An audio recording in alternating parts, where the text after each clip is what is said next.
ایک خاتون ایک مولوی صاحب کے پاس گئیں۔ مولوی صاحب کوئی ایسا تعویذ لکھ دیں کہ میرے بچے رات کو بھوک سے نہ رویا کریں۔ مولوی صاحب نے تعویذ لکھ دیا۔ اگلے ہی دن کسی نے روپیوں سے بڑا تھیلا ان کے صحن میں پھینک دیا۔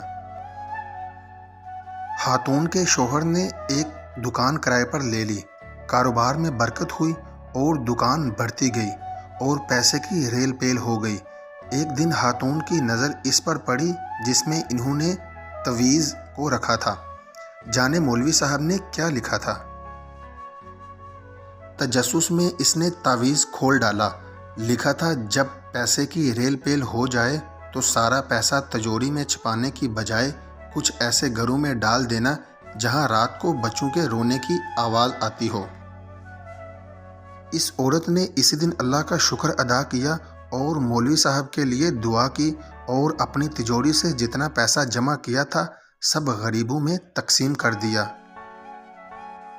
عورت کسی مرد کے ساتھ جنسی تعلق رکھ چکی ہے یا نہیں، اس کو پہچاننے کا آسان طریقہ یہ ہے کہ جب وہ آپ کے ساتھ تعلق کی باتیں کرے گی تو اس کی باتوں سے اس کا تجربہ ظاہر ہوگا۔ اگر تم محبت کے بدلے محبت چاہتے ہو تو تم محبت نہیں تجارت کر رہے ہو، کیونکہ محبت میں محبوب کی خوشی ضروری ہوتی ہے، نہ کہ بدلے میں محبت۔ سچی محبت کسی شرط کی محتاج نہیں۔ جو آپ سے سچا پیار کرتا ہوگا وہ آپ کے عیب تلاش نہیں کرے گا۔ جب کوئی غبارہ آپ کے منہ پر پھٹ جائے تو غصہ کس بات کا؟ آپ نے ہی اس میں اتنی ہوا بھری اور اسے اس کے حجم سے زیادہ کر دیا۔ بالکل یہی معاملہ کچھ لوگوں کا ہے جب آپ ان کے حجم سے بڑھ کر ان سے سلوک کریں گے۔